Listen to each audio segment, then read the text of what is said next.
ਵਾਹਿਗੁਰੂ ਜੀ ਕਾ ਖਾਲਸਾ, ਵਾਹਿਗੁਰੂ ਜੀ ਕੀ ਫਤਿਹ। ਅੱਜ ਕਬੀਰ ਸਾਹਿਬ ਦਾ ਪ੍ਰਕਾਸ਼ ਦਿਹਾੜਾ ਹੈ। ਇਸ ਲਈ ਆਪਾਂ ਕਬੀਰ ਸਾਹਿਬ ਦੇ ਜੀਵਨ ਅਤੇ ਉਹਨਾਂ ਦੀ ਬਾਣੀ 'ਤੇ 1 ਘੰਟੇ ਲਈ ਵਿਚਾਰ ਕਰਾਂਗੇ।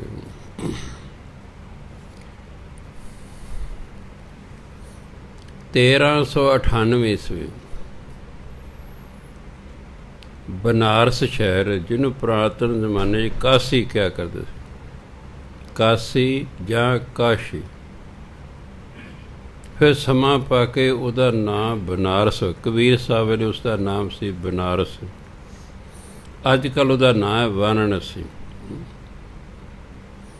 1398 ਈਸਵੀ ਨੂੰ ਜੇਠ ਮਹੀਨੇ ਦੀ ਪੂਰਨਮਾਸ਼ੀ ਨੂੰ, ਜਿਵੇਂ ਅੱਜ ਵੀ ਜੇਠ ਮਹੀਨੇ ਦੀ ਪੂਰਨਮਾਸ਼ੀ ਹੈ, 1398 ਈਸਵੀ ਨੂੰ ਜੇਠ ਦੀ ਪੂਰਨਮਾਸ਼ੀ ਨੂੰ ਬਨਾਰਸ ਸ਼ਹਿਰ ਦੇ ਵਿੱਚ ਇੱਕ ਮੁਸਲਮਾਨ ਪਰਿਵਾਰ, ਨੀਰੂ ਤੇ ਨੀਮਾ, ਜੋ ਕਿ ਜਾਤ ਦੇ ਜੁਲਾਹੇ ਸਨ, ਉਹਨਾਂ ਦੇ ਘਰ ਕਬੀਰ ਸਾਹਿਬ ਦਾ ਪ੍ਰਕਾਸ਼ ਹੋਇਆ।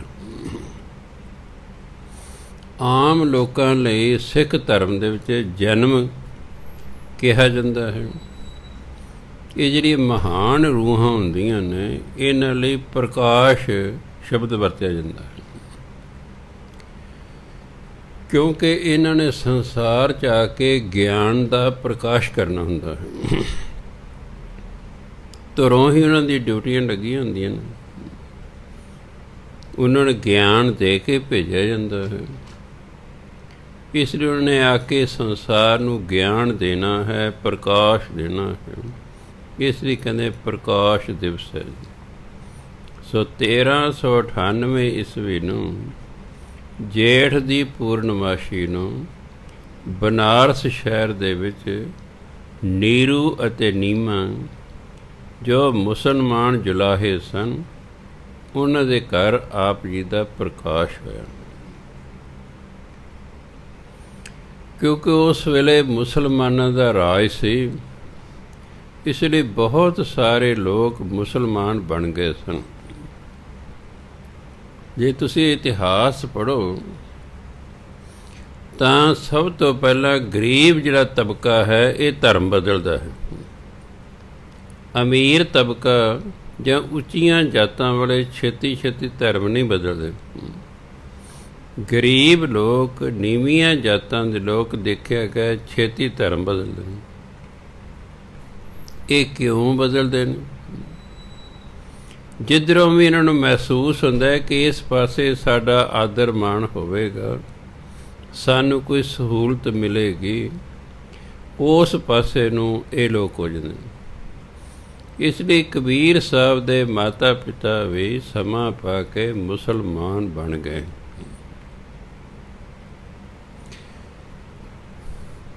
ਅਜੇ ਆਪ ਜੀ ਬੱਚੇ ਹੀ ਸਨ ਕਬੀਰ ਸਾਹਿਬ। ਇੱਕ ਜੋਤਸ਼ੀ ਇਹਨਾਂ ਦੇ ਪਿਤਾ ਨੂੰ ਮਿਲਿਆ, ਕਿ ਜਿਹੜਾ ਤੁਹਾਡਾ ਪੁੱਤਰ ਹੈ ਨਾ, ਇਹ ਬਹੁਤ ਵੱਡਾ ਭਗਤ ਹੋਵੇਗਾ, ਕਿਉਂਕਿ ਹਰ ਇੱਕ ਇਨਸਾਨ ਦਾ ਸਾਰਾ ਜੀਵਨ ਲਿਖ ਕੇ ਪਰਮਾਤਮਾ ਨੇ ਸੰਸਾਰ 'ਚ ਭੇਜਿਆ। ਉਹ ਫਿਰ ਜੋ ਲਿਖਿਆ ਹੋਇਆ ਹੈ ਉਹਨੂੰ ਕਹਿੰਦੇ ਨੇ ਕਿਸਮਤ। ਕਿਸਮਤ ਦੇ ਅਨੁਸਾਰ ਮਨੁੱਖ ਦੇ ਵਿਚਾਰ ਬਣਦੇ ਨੇ, ਮਨੁੱਖ ਦਾ ਸੁਭਾਅ ਬਣਦਾ, ਮਨੁੱਖ ਦਾ ਆਦਤਾਂ ਬਣਦੀਆਂ ਨੇ, ਉਹਦੇ ਅਨੁਸਾਰ ਉਹ ਕੰਮ ਕਰਦਾ ਹੈ। ਹੁਣ ਅਗਲੇ ਨੇ ਪਹਿਲਾਂ ਹੀ ਕਹਿਤਾ ਵੀ ਇਹ ਵੱਡਾ ਹੋ ਕੇ ਭਗਤ ਬਣੇਗਾ। ਦੇਖੋ ਫਿਰ ਭਗਤ ਹੀ ਬਣੇ। ਇਸ ਲਈ ਹੁਣ ਕਿਉਂਕਿ ਭਗਤ ਬਣਨਾ ਸੀ, ਬਚਪਨ ਤੋਂ ਹੀ ਆਪ ਜੀ ਦੀ ਰੁਚੀ ਭਗਤੀ ਵਾਲੇ ਪਾਸੇ ਸੀ। ਜਨਮ ਤੋਂ ਹੀ ਆਪ ਜੀ ਰਿੱਧੀਆਂ ਸਿੱਧੀਆਂ ਦੇ ਮਾਲਕ ਸਨ। ਅਜੇ 7 ਕੁ ਸਾਲਾਂ ਦੇ ਸਨ। ਇੱਕ ਵਾਰੀ ਬਾਜ਼ਾਰ 'ਚ ਜਾ ਰਹੇ ਨੇ, ਆਪ ਜੀ ਆਪਣੇ ਧਿਆਨ ਜਾ ਰਹੇ ਨੇ, ਅੱਗੋਂ ਇੱਕ ਅੰਨੀ ਮਾਈ ਆ ਕੇ ਆਪ ਜੀ ਦੇ ਵਿੱਚ ਵੱਜੀ ਕਬੀਰ ਸਾਹਿਬ ਦੇ। ਕਬੀਰ ਸਾਹਿਬ ਕਹਿੰਦੇ, ਮਾਤਾ ਜੀ ਤੁਹਾਨੂੰ ਚੰਗਾ ਭਲਾ ਦਿਸਦਾ, ਤੁਸੀਂ ਫੇਰ ਵਿੱਚ ਮੇਰੇ ਆ ਕੇ ਵੱਜੇ ਹੋ। ਉਹ ਹੈ ਸੀ ਅੰਨੀ। ਜਦੋਂ ਕਿਹਾ ਮਾਤਾ ਜੀ ਤੁਹਾਨੂੰ ਚੰਗਾ ਭਲਾ ਦਿਸਦਾ, ਤੁਸੀਂ ਫਿਰ ਹੀ ਮੇਰੇ 'ਚ ਆ ਕੇ ਵੱਜੇ ਹੋ, ਉਹਨੂੰ ਨਾਲ ਦੀ ਨਾਲ ਦਿਸਣਾ ਸ਼ੁਰੂ ਹੋ ਗਿਆ। ਬਸ ਫਿਰ ਕਿਸੇ ਬੱਲੇ ਬੱਲੇ ਹੋ ਗਈ।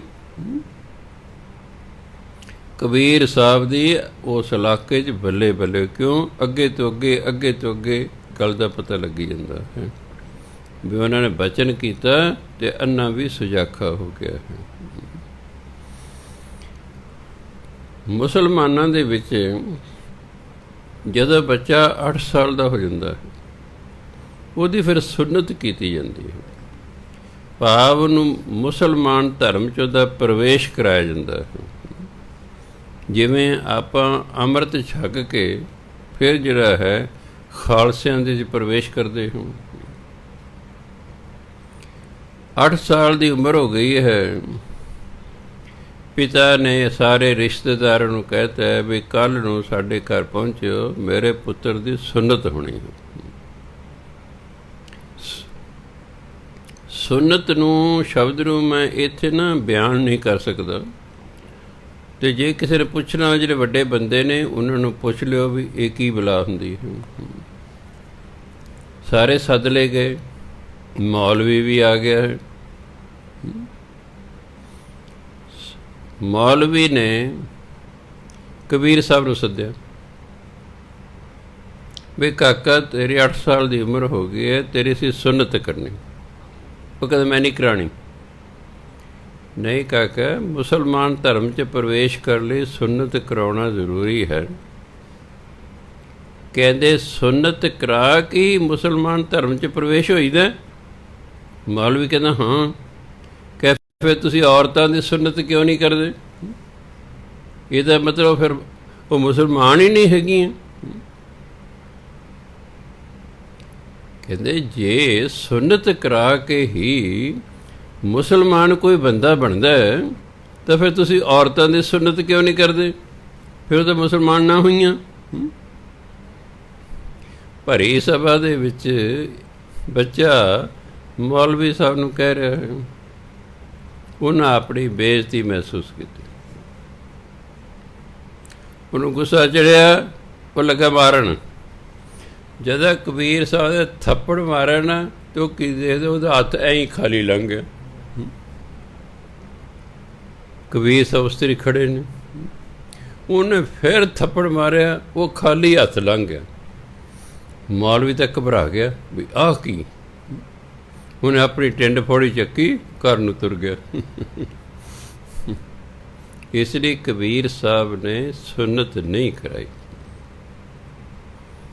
ਉਹ ਕਹਿੰਦੇ ਜੇ ਔਰਤ ਜਿਹੜਾ ਹੈ ਸੁੰਨਤ ਨਹੀਂ ਹੁੰਦੀ ਤਾਂ ਫਿਰ ਮੈਂ ਤਾਂ ਹਿੰਦੂ ਹੀ ਰਹੂੰਗਾ। ਹੁਣ ਮੈਂ ਤਾਂ ਇਸੇ ਤਰ੍ਹਾਂ ਠੀਕ ਹੈ ਜਿਵੇਂ ਮੈਂ ਹਾਂ।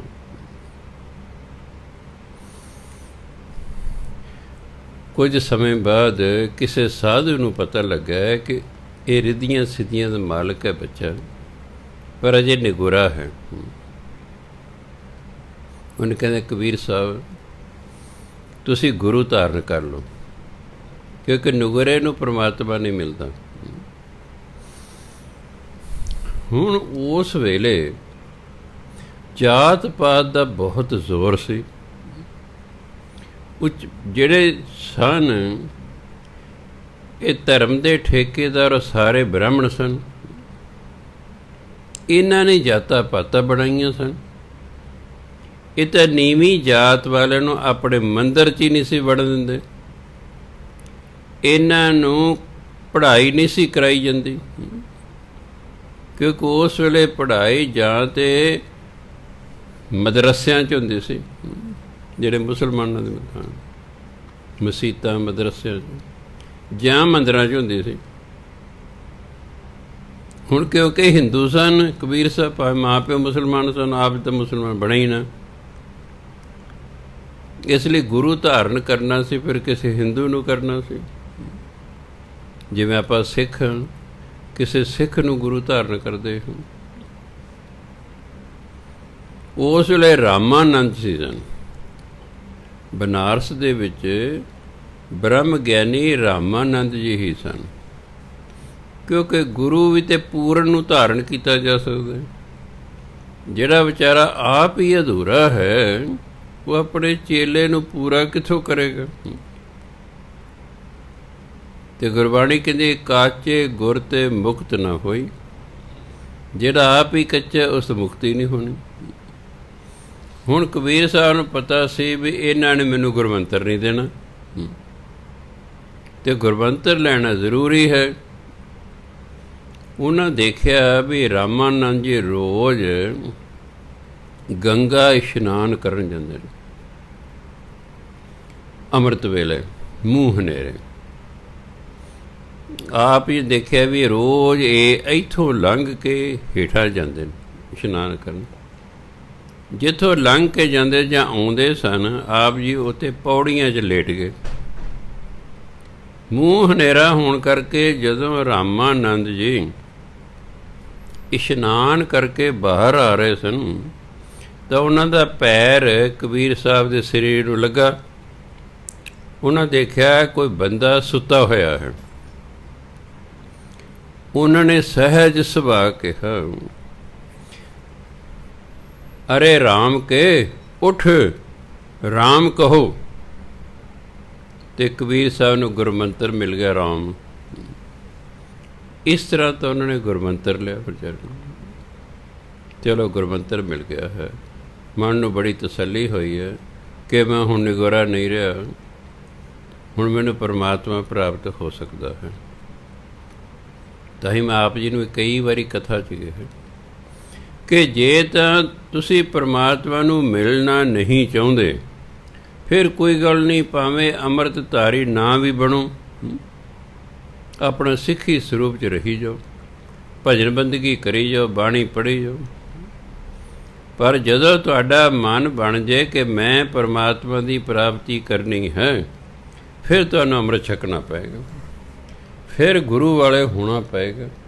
ਕਿਉਂਕਿ ਨਿਗੋਰੇ ਨੂੰ ਕਿਸੇ ਵੀ ਧਰਮ ਦੇ ਵਿੱਚ ਪਰਮਾਤਮਾ ਦੀ ਪ੍ਰਾਪਤੀ ਨਹੀਂ ਹੁੰਦੀ। ਹਰ ਇੱਕ ਧਰਮ, ਕਿਸੇ ਧਰਮ ਦਾ ਬੰਦਾ, ਉਹਨੂੰ ਗੁਰੂ ਧਾਰਨ ਕਰਨਾ ਪੈਂਦਾ ਹੈ।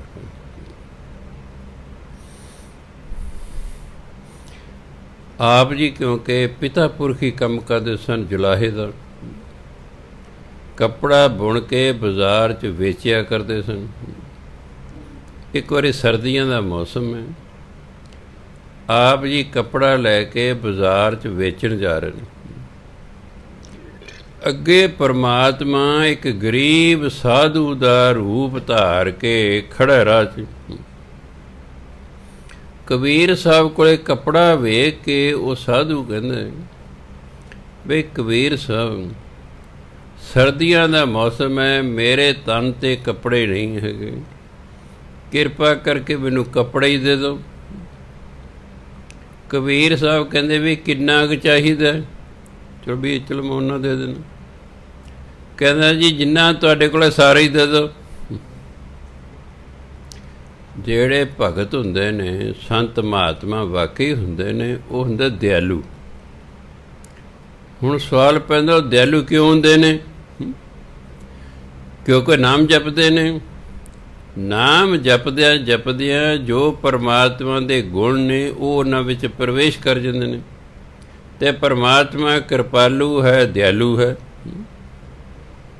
ਮੰਨ ਲਓ ਜੇ ਪਰਮਾਤਮਾ ਨੂੰ ਸਾਡੇ 'ਤੇ ਦਇਆ ਹੀ ਨਾ ਆਵੇ, ਉਹ ਸਾਡੀ ਕੋਈ ਮਦਦ ਨਹੀਂ ਕਰੇਗਾ। ਆਓ ਜਾਓ ਜਾਓ ਆਪਣੀ ਕਿਸਮਤ ਭੋਗੀ ਜਾਓ। ਉਹ ਦਿਆਲੂ ਹੈ। ਨਾਮ ਜਪਣ ਵਾਲਾ ਵੀ ਹੌਲੀ ਹੌਲੀ ਦਿਆਲੂ ਹੋ ਜਾਂਦਾ ਹੈ। ਦਿਆਲੂ ਬੰਦਾ ਕਿਸੇ ਦੀ ਮਜਬੂਰੀ ਨੂੰ ਵੇਖ ਨਹੀਂ ਸਕਦਾ। ਉਹਦੀ ਇੱਛਾ ਹੁੰਦੀ ਹੈ ਮੈਂ ਇਹਦੀ ਸਹਾਇਤਾ ਕਰਾਂ। ਹੁਣ ਉਹਨਾਂ ਨੇ ਕੱਪੜਾ ਵੇਚ ਕੇ ਘਰ ਦਾ ਗੁਜ਼ਾਰਾ ਕਰਨਾ ਸੀ, ਕੋਈ ਸੌਦਾ ਖਰੀਦ ਕੇ ਲਿਆਉਣਾ ਸੀ। ਅੱਗੋਂ ਸਾਧੂ ਨੇ ਸਾਰਾ ਹੀ ਕੱਪੜਾ ਮੰਗ ਲਿਆ। ਕਬੀਰ ਸਾਹਿਬ ਨੇ ਉਹਨੂੰ ਸਾਰਾ ਕੱਪੜਾ ਦੇ ਦਿੱਤਾ। ਹੁਣ ਕਬੀਰ ਸਾਹਿਬ ਨੇ ਸੋਚਿਆ ਜੇ ਮੈਂ ਘਰ ਗਿਆ ਤੇ ਮਾਈ ਲੋਈ ਜੀ ਘਰ ਵਾਲੀ ਉਹ ਲੜੇਗੀ ਵੀ ਆਪਾਂ ਗਰੀਬ ਬੰਦੇ ਹਾਂ, ਕਈ ਦਿਨ ਲਾ ਕੇ ਆਪਾਂ ਇਹ ਕੱਪੜਾ ਤਿਆਰ ਕੀਤਾ ਸੀ ਤੇ ਤੁਸੀਂ ਉੱਥੇ ਮੁਫਤ ਦੇ ਆਏ ਹੋ, ਘਰ ਨੂੰ ਹੀ ਨਹੀਂ ਗਏ। ਕਈ ਵਾਰੀ ਬੀਬੀਆਂ ਮੇਰੇ ਕੋਲ ਆ ਜਾਂਦੀਆਂ, ਮੈਂ ਦੇਖੋ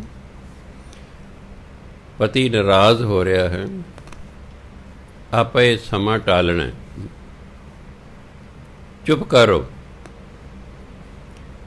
ਪਤੀ ਪਤਨੀ ਦਾ ਜਿਹੜਾ ਉਬਾਲ ਹੈ ਨਾ, ਇਹ 2-4 ਮਿੰਟਾਂ ਦੇ ਹੁੰਦਾ, ਦੁਸ਼ਮਣੀ ਤਾਂ ਹੁੰਦੀ ਹੀ ਨਹੀਂ। ਠੀਕ ਹੈ, ਕਿਸੇ ਗੱਲ 'ਤੇ ਗੁੱਸਾ ਆ ਜਾਂਦਾ ਹੈ, ਮੈਂ ਕਿਹਾ ਚੁੱਪ ਰਹੋ, ਆਪੇ ਵਿਚਾਰ ਬੋਲ ਕੇ ਹੱਟ ਉੱਠ ਜਾਵੇ, ਕਿੰਨੀ ਕੁ ਦੇਰ ਬੋਲੇਗਾ। ਮੈਂ ਉਹ ਵੀ ਬੋਲ ਰਿਹਾ, ਅੱਗੋਂ ਤੁਸੀਂ ਵੀ ਬੋਲ ਰਹੇ ਹੋ, ਫਿਰ ਤੁਹਾਨੂੰ ਛਡਾਏਗਾ ਕੌਣ?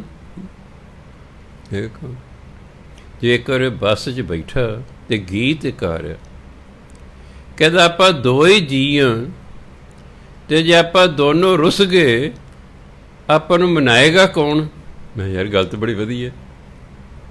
ਉਹ ਕਵਿਤਾ ਦੀ 2 ਲਾਈਨਾਂ ਮੈਨੂੰ ਯਾਦ ਰਿਹਾ, ਉਹਦਾ ਭਾਵ ਮੈਨੂੰ ਯਾਦ ਰਿਹਾ, ਕਹਿੰਦੇ ਆਪਾਂ ਦੋ ਹੀ ਹਾਂ, ਜੇ ਆਪਾਂ ਰੁੱਸ ਗਏ ਆਪਾਂ ਨੂੰ ਮਨਾਏਗਾ ਕੌਣ? ਕਿਉਂਕਿ ਮਨਾਉਣ ਲਈ ਤੀਜਾ ਚਾਹੀਦਾ।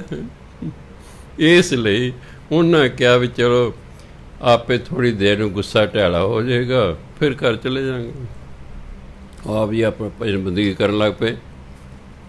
ਪਰਮਾਤਮਾ ਨੇ ਦੇਖਿਆ ਮੇਰਾ ਭਗਤ ਜਿਹੜਾ ਵਾਕਈ ਭਗਤ ਹੈ। ਪਰਮਾਤਮਾ ਨੇ ਕੀ ਕੀਤਾ, ਸਮਾਨ ਦਾ ਗੱਡਾ ਭਰਿਆ, ਉਹਨਾਂ ਦੇ ਘਰ ਛੱਡੇ। ਕਹਿੰਦੇ ਅੱਜ ਕਬੀਰ ਸਾਹਿਬ ਨੇ ਮੈਨੂੰ ਭੇਜਿਆ ਸਮਾਨ ਦੇ ਕੇ, ਉਹਨਾਂ ਦਾ ਕੱਪੜਾ ਬਹੁਤ ਮਹਿੰਗਾ ਵਿਕ ਗਿਆ ਹੈ, ਆਹ ਲਓ ਸਮਾਨ। ਮਾਈ ਲੋਈ ਜਵਾਕ ਜੇ ਖੁਸ਼ ਹੋ ਗਏ, ਵਿਆਹ ਬੱਲੇ ਬੱਲੇ ਬਹੁਤ ਸਮਾਨ ਆ ਗਿਆ। ਹੌਲੀ ਹੌਲੀ ਕਬੀਰ ਸਾਹਿਬ ਵੀ ਘਰ ਪਹੁੰਚ ਗਏ। ਉਹਨਾਂ ਨਹੀਂ ਪਤਾ ਕਿ ਇਸ ਤਰ੍ਹਾਂ ਹੋ ਗਿਆ। ਬੜਾ ਲੋਈ ਖੁਸ਼ ਹੋ ਕੇ ਮਿਲੀ ਹੈ। ਕਹਿੰਦੇ ਜੀ ਅੱਜ ਤੱਕ ਕੱਪੜਾ ਐਂ ਲੱਗਦਾ ਬੜਾ ਮਹਿੰਗਾ ਵਿਕਿਆ, ਬੜਾ ਸਮਾਨ ਘਰ ਗੱਡਾ ਭਰ ਕੇ ਤੁਸੀਂ ਸਮਾਨ ਭੇਜਿਆ। ਕਬੀਰ ਸਾਹਿਬ ਸਮਝ ਗਏ ਵੀ ਓਹੋ, ਇਹ ਤਾਂ ਪਰਮਾਤਮਾ ਦਾ ਖੇਲ ਹੈ। ਇਸ ਲਈ ਉਹਨਾਂ ਨੇ ਕੁਛ ਨਹੀਂ ਕਿਹਾ ਵੀ ਕੀ ਹੋਇਆ ਅਤੇ ਕੀ ਨਾ ਹੋਇਆ, ਕਿਉਂਕਿ ਕੁਝ ਭੇਦ ਵਾਲੀਆਂ ਧਰਮ 'ਚ ਗੱਲਾਂ ਹੁੰਦੀਆਂ, ਜੋ ਆਮ ਲੋਕਾਂ ਨਾਲ ਸਾਂਝੀਆਂ ਕਰਨ ਲੱਗ ਜੇ ਨਾ, ਫਿਰ ਉਹ ਕਈ ਵਾਰੀ ਉਹ ਗੱਲਾਂ ਨਹੀਂ ਰਹਿੰਦੀਆਂ। ਮੰਨ ਲਓ ਤੁਸੀਂ ਸ਼ੁਰੂ ਭਜਨ ਬੰਦਗੀ ਕਰਨ ਲੱਗੇ ਹੋ, ਜਦੋਂ ਸ਼ੁਰੂ 'ਚ ਕਰਦੇ ਬੜੀ ਸ਼ਰਧਾ ਭਾਵਨਾ ਹੁੰਦੀ ਹੈ, ਬੜੀ ਸ਼ਰਧਾ ਭਾਵਨਾ ਹੋਣ ਕਰਕੇ ਤੁਹਾਨੂੰ ਕੁਝ ਦ੍ਰਿਸ਼ ਵਿਖਾਈ ਦੇਣ ਲੱਗ ਜਾਂਦੇ ਨੇ। ਤੁਸੀਂ ਹਰ ਇੱਕ ਨੂੰ ਦੱਸਦੇ ਫਿਰਦੇ, ਮੈਨੂੰ ਐਂ ਦਿਸਿਆ, ਮੈਨੂੰ ਫਲਾਣੇ ਦੇ ਦਰਸ਼ਨ ਹੋਏ, ਉਹ ਮਗਰੋਂ ਫਿਰ ਕਈ ਵਾਰੀ ਹੁੰਦੇ ਨਹੀਂ, ਮੁੜ ਕੇ ਉਹ ਹੁੰਦੇ ਨਹੀਂ। ਇਸ ਲਈ ਭਜਨ ਬੰਦਗੀ ਕਰਨ ਵਾਲੇ ਨੂੰ ਅਗਰ ਕੋਈ ਇਸ ਤਰ੍ਹਾਂ ਦ੍ਰਿਸ਼ ਦਿਸਣ ਤਾਂ ਆਮ ਨਹੀਂ ਉਹਨੇ ਕਿਸੇ ਨੂੰ ਗੱਲ ਕਰਨੀ। ਜਿਸ ਦਾ ਉਹਨੂੰ ਵਿਸ਼ਵਾਸ ਹੈ ਕਿ ਬੰਦਾ ਮੇਰੇ ਤੋਂ ਭਜਨ ਬੰਦਗੀ ਸੀਨੀਅਰ ਹੈ ਸਿਰਫ, ਜਾਂ ਕਿਸੇ ਸਾਧੂ ਸੰਤ ਨਾਲ ਉਹ ਗੱਲ ਕਰਨੀ ਚਾਹੀਦੀ ਹੈ, ਤਾਂ ਜੋ ਅੱਗੇ ਗਾਈਡ ਕਰ ਸਕਣ ਕਿ ਹਾਂ ਭਾਈ ਤੂੰ ਲੱਗਾ ਰਹੇ, ਆਹ ਕਰ, ਆਹ ਨਾ ਕਰ।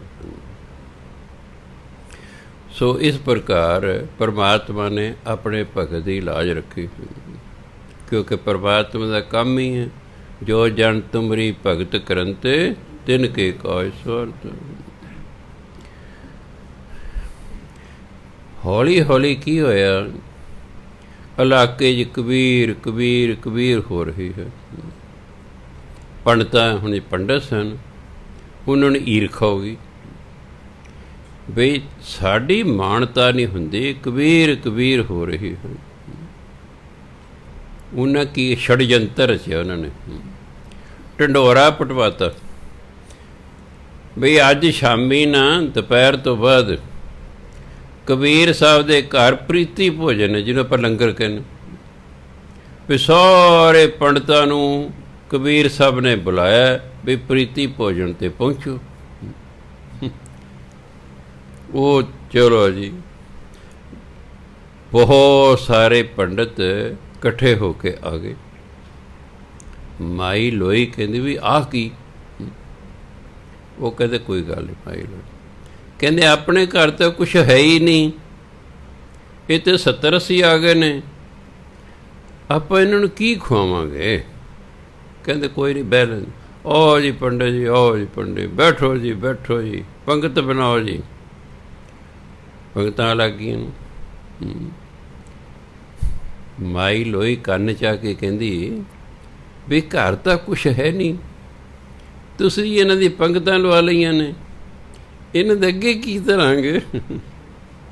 ਜਿਵੇਂ ਸਾਡੇ ਪਿੰਡ 'ਚ ਇੱਕ ਮਰਾਸੀ ਅਤੇ ਮਰਾਸਨ ਸਨ ਪਾਕਿਸਤਾਨ, ਇਹ ਗਰੀਬ ਸਨ। ਉਹ ਜਿਹੜਾ ਸੀ ਦਰਵਾਜ਼ੇ ਨੂੰ ਕੋਈ ਲੱਕੜ ਨਹੀਂ ਸੀ ਲੱਗੀ ਹੋਈ, ਚੁਗਾੜ ਸੀ ਬਸ, ਪਲੜੇ ਨਹੀਂ ਸਨ। ਚੰਨ ਚਾਨਣੀ ਰਾਤ ਸੀ, ਚੰਨ ਦੀ ਰੋਸ਼ਨੀ ਅੰਦਰ ਪੈ ਰਹੀ ਕਮਰੇ 'ਚ। ਮਰਾਸੀ ਮਰਾਸਨ ਕੁਦਰਤੀ ਅਜੇ ਜਾਗ ਰਹੇ ਨੇ, ਅਜੇ ਬੋਲ ਨਹੀਂ ਰਹੇ ਪਰ ਅਜੇ ਜਾਗ ਰਹੇ ਨੇ।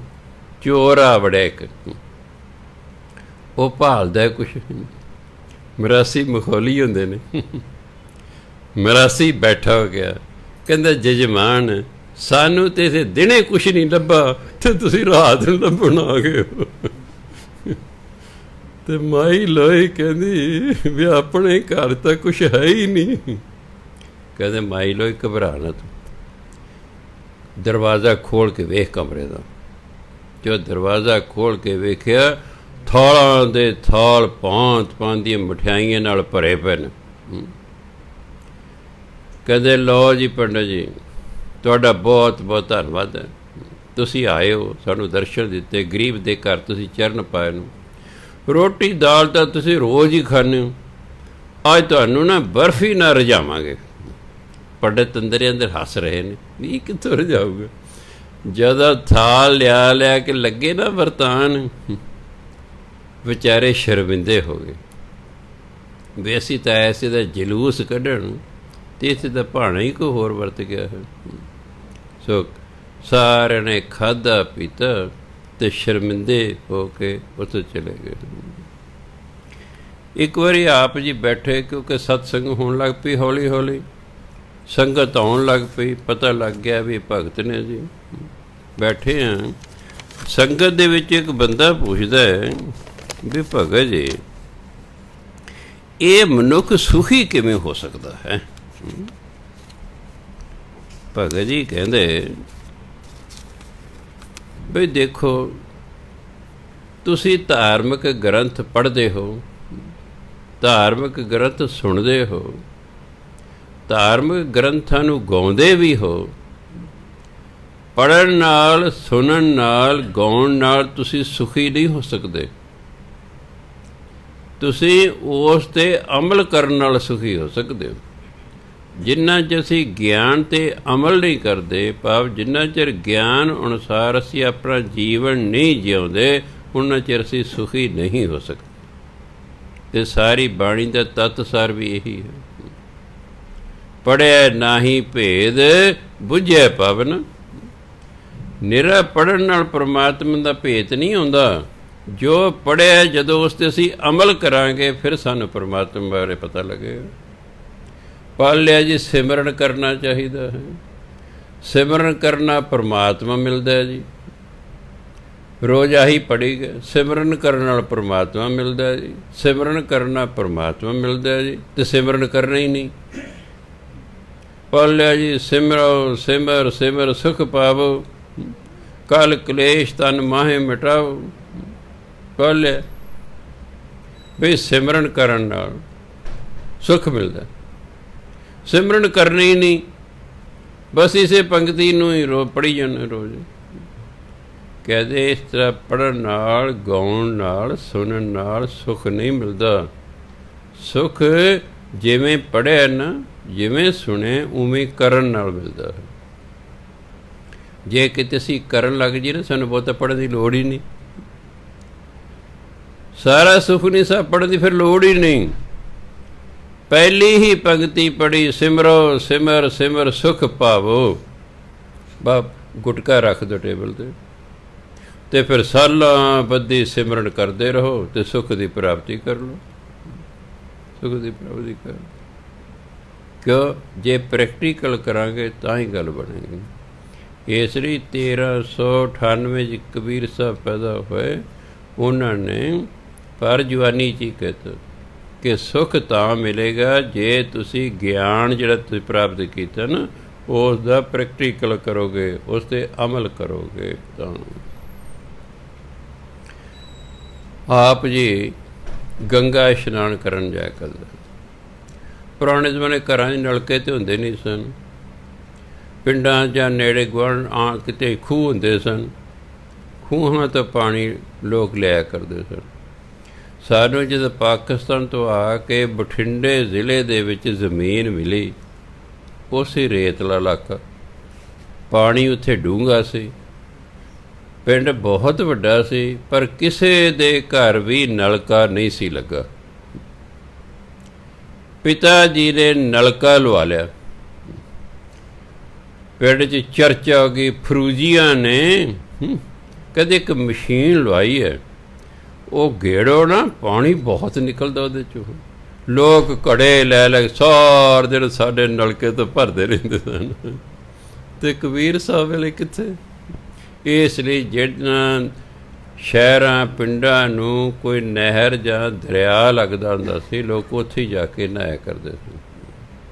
ਸੋ ਕਬੀਰ ਸਾਹਿਬ ਵੀ ਗੰਗਾ ਇਸ਼ਨਾਨ ਕਰਨ ਜਾਇਆ ਕਰਦੇ ਸਨ। ਉਹਨਾਂ ਦਾ ਹੀ ਇਲਾਕੇ ਦੇ ਇੱਕ ਮੁਕੰਦਾ ਪੰਡਤ, ਉਹ ਵੀ ਇਸ਼ਨਾਨ ਕਰਨ ਜਾਂਦਾ ਸੀ। ਇੱਕ ਵਾਰੀ ਉਹ ਇਸ਼ਨਾਨ ਕਰਕੇ ਬਾਹਰ ਨਿਕਲ ਰਿਹਾ ਅਤੇ ਕਬੀਰ ਸਾਹਿਬ ਜਾ ਰਹੇ ਨੇ, ਅਤੇ ਉਹ ਕਬੀਰ ਸਾਹਿਬ ਦੇ ਮੱਥੇ ਲੱਗ ਗਏ। ਉਹ ਤਾਂ ਗਾਲਾਂ ਕੱਢਣ ਲੱਗ ਗਏ, ਕਹਿੰਦਾ ਕਿੱਥੇ ਨੀਚ ਮੇਰੇ ਮੱਥੇ ਲੱਗ ਗਿਆ ਹੈ, ਮੇਰਾ ਇਸ਼ਨਾਨ ਵਿਅਰਥ ਚਲਿਆ ਗਿਆ। ਉਹ ਫਿਰ ਨਹਾਉਣ ਚਲਿਆ ਗਿਆ। ਜਦੋਂ ਬਾਹਰ ਨਿਕਲਿਆ ਕਬੀਰ ਸਾਹਿਬ ਫਿਰ ਟੱਕਰ ਗਏ, ਫਿਰ ਗਾਲਾਂ ਕੱਢਦਾ, ਫਿਰ ਨਹਾਉਣ ਚਲਿਆ ਗਿਆ। ਜਦੋਂ ਨਹਾ ਰਿਹਾ ਕੀ ਦੇਖਦਾ, ਕਬੀਰ ਸਾਹਿਬ ਮੇਰੇ ਨਾਲ ਹੀ ਨਹਾ ਰਹੇ ਨੇ। ਗਾਲਾਂ ਕੱਢਦਾ ਕੱਢਦਾ ਘਰ ਚਲਿਆ ਗਿਆ। ਘਰ ਵਾਲੀ ਪੁੱਛਦੀ ਵੀ ਅੱਜ ਕੀ ਗੱਲ ਹੈ, ਕਿਹਨੂੰ ਗਾਲਾਂ ਕੱਢ ਰਹੇ ਹੋ? ਕਹਿੰਦਾ ਨੀਚ ਕਬੀਰ, ਮੈਂ ਜਦੋਂ ਨਹਾ ਕੇ ਹਟਿਆ ਮੇਰੇ ਮੱਥੇ ਲੱਗ ਗਿਆ, ਮੇਰਾ ਇਸ਼ਨਾਨ ਵਿਅਰਥ ਚਲਿਆ ਗਿਆ। ਕਹਿੰਦਾ ਫਿਰ ਮੈਂ ਨਹਾ ਕੇ ਨਿਕਲਿਆ ਜਵਾਬ, ਫਿਰ ਮੇਰੇ ਮੱਥੇ ਲੱਗ ਗਿਆ, ਫਿਰ ਮੈਂ ਨਹਾਉਣ ਲੱਗ ਗਿਆ। ਕਹਿੰਦਾ ਫਿਰ ਮੇਰੇ ਨਾਲ ਹੀ ਨਹਾਉਣ ਲੱਗ ਪਿਆ।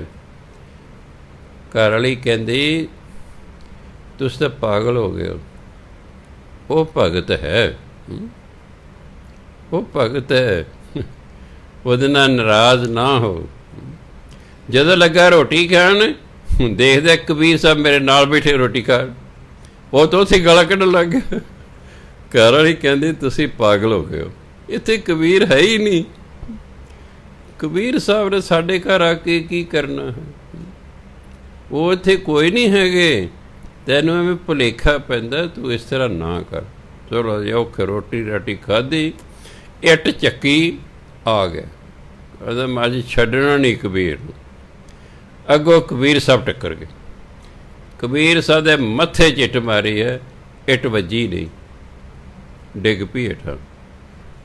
ਘਬਰਾ ਗਿਆ, ਆ ਕੇ ਚਰਨ ਫੜ ਲਓ, ਕਿਹਾ ਜੀ ਮੇਰੇ ਤੋਂ ਗਲਤੀ ਹੋ ਗਈ, ਮੈਨੂੰ ਮਾਫ਼ ਕਰ ਦਿਓ। ਕਬੀਰ ਸਾਹਿਬ ਕਹਿੰਦੇ ਤੁਸੀਂ ਕਿਹੜੀਆਂ ਗੱਲਾਂ 'ਚ ਪਏ ਹੋਏ ਹੋ? ਅਵਲ ਅੱਲ੍ਹਾ ਨੂਰ ਅਪਾਇਆ, ਕੁਦਰਤ ਕੇ ਸਭ ਬੰਦੇ, ਏਕ ਨੂਰ ਤੇ ਸਭ ਜਗ ਉਪਜਿਆ, ਕੌਣ ਭਲੇ ਕੋ ਮੰਦੇ।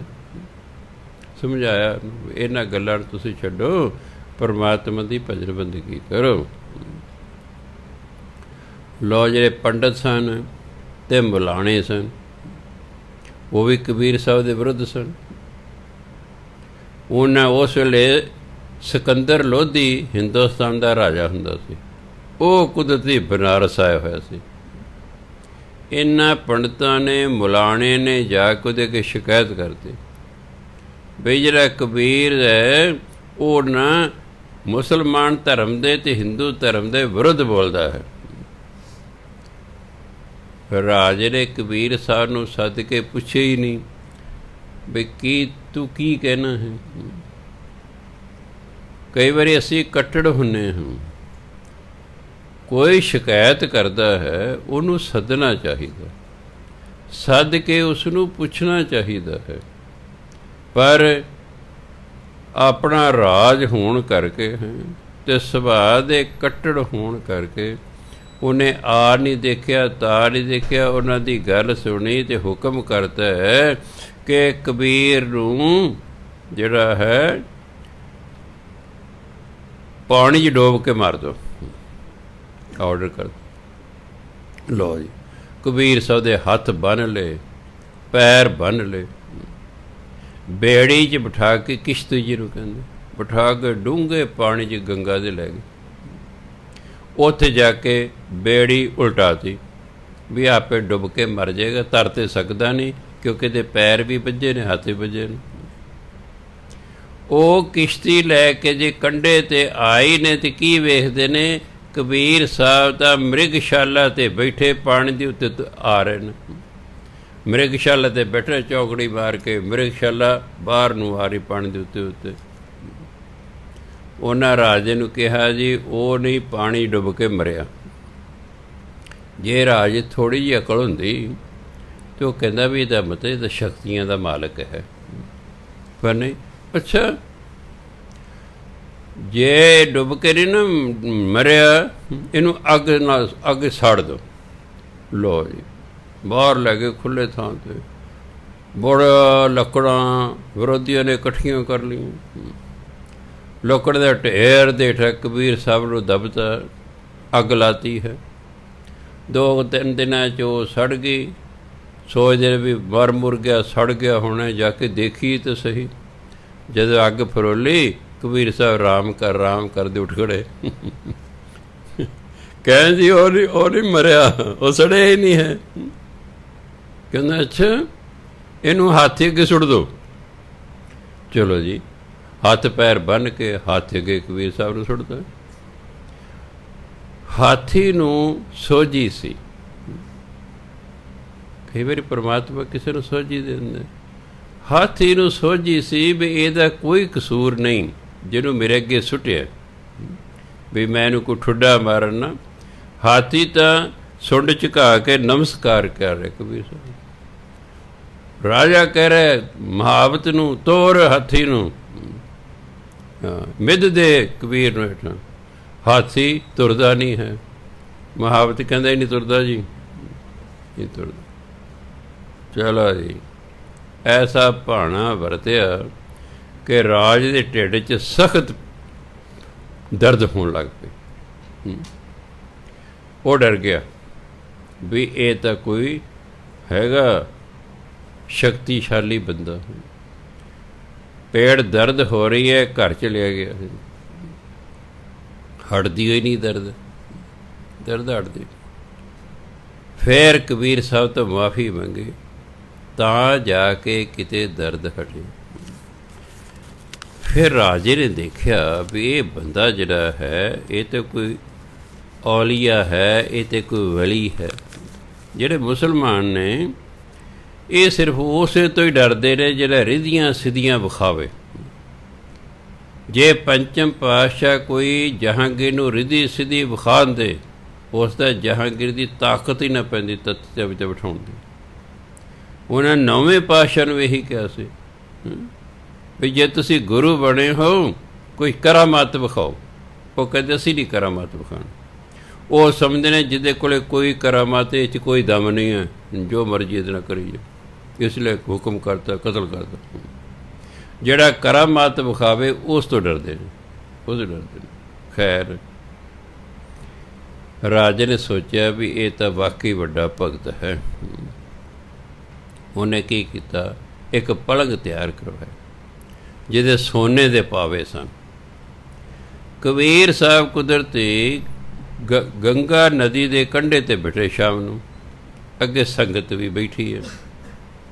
ਰਾਜਾ ਨੌਕਰਾਂ ਤੋਂ ਪਲੰਘ ਚੁਕਵਾ ਕੇ ਸੋਨੇ ਦੇ ਪਾਵਿਆਂ ਵਾਲਾ ਕਬੀਰ ਸਾਹਿਬ ਕੋਲੇ ਆ ਗਿਆ।